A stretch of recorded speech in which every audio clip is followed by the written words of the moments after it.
Hello, আসসালামু আলাইকুম। আমি আবু হুরায়রা উৎস, জার্মানি থেকে। আজ কথা বলবো যারা ডিপ্লোমা করে জার্মানিতে আসতে চান, চায়না থেকে অথবা বাংলাদেশ থেকে, যেখান থেকে আসে, যাদের ডিপ্লোমা ব্যাকগ্রাউন্ড। আজকের ভিডিওটা তাদের জন্য আমি 5টা পয়েন্ট করছি। যে 5টা পয়েন্ট যদি তারা ফলো করে, তারা স্টেপ বাই স্টেপ জানতে পারবে যে কীভাবে জার্মানিতে আসতে হবে, তারা নিজেরাই করতে পারবে। প্রথম পয়েন্ট, কী কী করা লাগে। এখন জার্মানিতে আসতে গেলে অবশ্যই আপনার কিছু আগের প্রসেস আছে, সেগুলো আপনার ফলো করা লাগবে। ফর এক্সাম্পল, আপনার এসএসসি সার্টিফিকেট থাকা লাগবে, সাথে আপনার যে 4 বছরের ডিপ্লোমার কোর্স সেটা থাকা লাগবে, সাথে আপনার 1 বছরের ইউনিভার্সিটিতে 1 বছরের যে সাবজেক্টে পড়ছেন ওরকম একটা ওই সেম ব্যাকগ্রাউন্ডের হইলেও হবে, বা ওই ব্যাকগ্রাউন্ড টাইপের হইলেও হবে। যেমন ধরেন আপনি কম্পিউটার সায়েন্স পড়ছেন, ওখানে এসে ইউনিভার্সিটিতে এসে ইলেকট্রিক্যালে আসছেন, সমস্যা নেই, কিন্তু সেম টাইপের হওয়া লাগবে। অ্যান্ড কী কী এবার বলবো কী কী পেপার লাগে। এখন পেপার আপনার যে পেপারগুলো লাগে, প্রথম হলো আপনার সেম আপনার এইচএসসি লেভেল যারা কমপ্লিট করে আসে, এইচএসসি ব্যাকগ্রাউন্ড থেকে যাদের যে পেপার লাগে আপনারও ঠিক সেই পেপারই লাগবে, একটা দুইটা আলাদা। সো প্রথম পেপার আপনার অবশ্যই SSC certificate and marksheet and ছাড়পত্র থাকা লাগবে। 2, আপনার ডিপ্লোমার সার্টিফিকেট, মার্কশিট অ্যান্ড আদার ডিপ্লোমার যেসব পেপার থাকে ওইগুলো থাকা লাগবে। অ্যান্ড 3, আপনার একটা ইউনিভার্সিটি থেকে 1 ইয়ার কমপ্লিট করা একটা মার্কশিট থাকা লাগবে।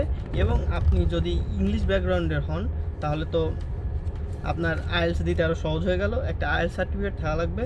আর যদি আপনি আইএলস না দিতে চান, যদি চান যে আপনি জার্মান কোর্সে আসবেন, তাহলে আপনার অবশ্যই B1 থেকে B2 থাকা লাগবে।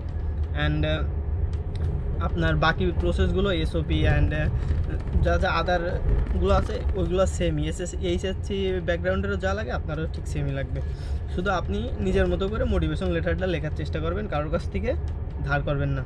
সবার কাছ থেকে দেখবেন, ঠিক আছে, সবার কাছ থেকে দেখবেন, আপনার বড় ভাই হোক, আপনার যে হোক, যে জার্মানি থাকে বা যে আগে লিখছে অন্য দেশের, সবার কাছ থেকে দেখবেন। আপনি সবার জিনিস দেখবেন, কিন্তু আইডিয়া নেবেন, লিখবেন নিজেরটা। অ্যান্ড দেন ডিপ্লোমার পর 1 ইয়ার পড়া লাগে কি না? হ্যাঁ, এটা বাধ্যতামূলক, আপনার 1 ইয়ার পড়া লাগবেই লাগবে।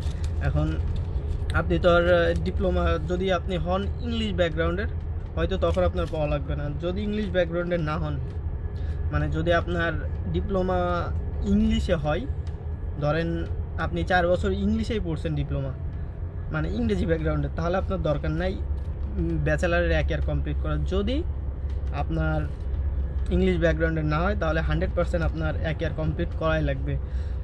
এখন এই 1 ইয়ারের রেজাল্ট কেমন? এখন যারা চায়না থেকে 1 ইয়ার পাস করেছেন, আমি জানি তাদের 5-এ ধরা হয়, তাদের সিজিপি হয় না, জিপি হয়। এটা যারা চায়না থেকে পড়ছে। বাংলাদেশে সিজিপি হয়। এখন যারা চায়না থেকে 1 বছর কমপ্লিট করবেন, আমি তাদের বলবো সর্বনিম্ন আউট অফ 5-এর ভিতর আপনার আউট অফ 3.50 আপ রাখার চেষ্টা করবেন। এটা আপনার স্কলারশিপ বলেন বা আপনার অ্যাডমিশন লেটার পাইতে অনেক সুবিধা হবে, যেটা সবার ক্ষেত্রে হয়। আর আপনার যেহেতু আপনাদের ইউনিভার্সিটি কম, প্রতিযোগিতা বেশি, সেহেতু আপনারা চেষ্টা করবেন রেজাল্টটা একটু ভালো রাখায় 1 ইয়ারের, মানে লাস্ট ইয়ারের, অ্যান্ড আইএলসটা একটু ভালো রাখা।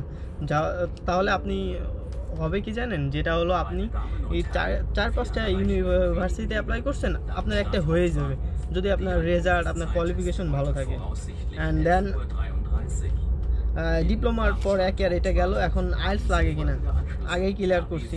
যদি আপনার হয়, যদি মানে ইংরেজি সাবজেক্টে পড়তে আসার ইচ্ছা হয়, মানে 4 বছর ইংরেজি থাকবে, তাহলে আপনি আইএলস বাধ্যতামূলক। আর যদি আপনি মনে করেন না আমি জার্মান ভাষায় পড়বো, তাহলে জার্মান ল্যাঙ্গুয়েজ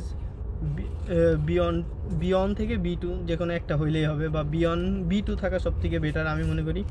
অ্যান্ড কোন লাস্ট অন এর মোর ইম্পর্ট্যান্ট। অ্যান্ড সবারই ধারণা থাকে যে আমি হয়তো আমাদের ইউনিভার্সিটি পাবো না, আর পাইলেও কোন ইউনিভার্সিটিতে অ্যাপ্লাই করতে পারবো।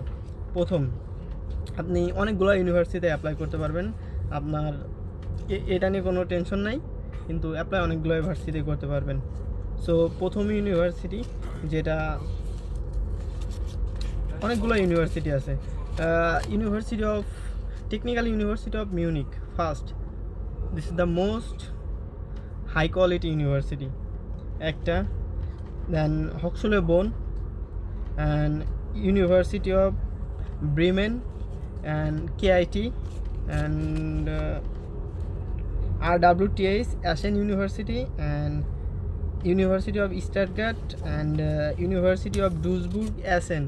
আপনি অনেকগুলো আরও অনেকগুলো ভার্সিটি আছে যেগুলো হয়তো আমি মিস করছি, বা আমার যখন আমি খুঁজতে বসছি তখন হয়তো পাই নাই, বা তাদের হয়তো মিস হয়ে গেছে। সেগুলো আপনারা একটু সার্চ দেবেন, খুঁজে নেবেন। যদি পারেন ChatGPT আছে, আপনি ChatGPT ইউজ করতে পারেন। যদি পারেন আপনি যা ইচ্ছা ইউজ করতে পারেন, ওয়েবসাইট ইউজ করতে পারেন। ChatGPTতে কমান্ড দিলে তারা দিয়ে দেবে যে কোন কোন ইউনিভার্সিটিতে ব্যাচেলারদের জন্য অ্যাপ্লাই করা যায় ডিপ্লোমা ব্যাকগ্রাউন্ডের। ChatGPT আপনার পুরো লিস্ট দিয়ে দেবে, অ্যান্ড কোন কোন ইউনিভার্সিটিতে টিউশন ফি আছে, কোন কোন ইউনিভার্সিটিতে টিউশন ফি নেই। আপনি এগুলো দেখেন, দেখে তারপরে প্রথমে ChatGPT থেকে একটু ধারণা নিয়ে ডাইরেক্ট তাদের ওই নামের ইউনিভার্সিটির ওয়েবসাইটে সার্চ দেন। এখন যেহেতু আপনারা ব্যাচেলার লেভেলের, সো এখন এইটুকু বোঝানোর তো আর কোনো বিষয় নাই, এইটুকু করবেন অ্যান্ড দেন ইনশাল্লাহ আপনি সফল হবেন। অ্যান্ড অ্যাপ্লাই পিরিয়ড, আপনি অ্যাপ্লাই করবেন তখন অবশ্যই আপনার সব কিছু কমপ্লিট থাকা লাগবে নভেম্বর ডিসেম্বরের দিকে। জানুয়ারি ফেব্রুয়ারি আপনি অল পেপার কমপ্লিট করে ফেলবেন। ও আরেকটা কথা, যারা ডিপ্লোমা ব্যাকগ্রাউন্ড তারা কি ডাইরেক্ট অ্যাপ্লাই করতে পারবে? এদের হয়তো না, আমি এটা শিওর জানি না, কিন্তু আমার জানার মতো হয়তো না আপনি ডাইরেক্ট ইউনিভার্সিটিতে অ্যাপ্লাই করতে পারবেন। সো আমার কথা হলো, আপনি ইউনিভার্সিটিতে ডাইরেক্ট অ্যাপ্লাই করবেন, সরাসরি নিজে অ্যাপ্লাই করবেন তাদের ওয়েবসাইটে, যেটা আপনার জন্য ভালো। কারোর 1 টাকা দেওয়া লাগতেছে না, কোনো বাংলা ভাষায় বলি, কোনো দালাল 1 টাকা দেওয়া লাগতেছে না, নিজেরটা নিজে করবেন। ইনশাল্লাহ দেখা হবে জার্মানিতে। আল্লাহ হাফেজ, ভালো থাকবেন, আমার জন্য দোয়া করবেন। অ্যান্ড জার্মানিতে যদি কোনো হেল্প লাগে আমারে জানাইতে পারবেন, বাট চেষ্টা করবেন একটু মানে সিম্পলভাবে কথা বলার, যে উল্টাপাল্টা কিছু বললেন না। আর ইনশাল্লাহ আসেন, দেখা হবে। Welcome to Germany. অ্যান্ড ভিডিওটা ভালো লাগলে সাবস্ক্রাইব করে দিন। আর কি বলবো, আল্লাহ হাফেজ।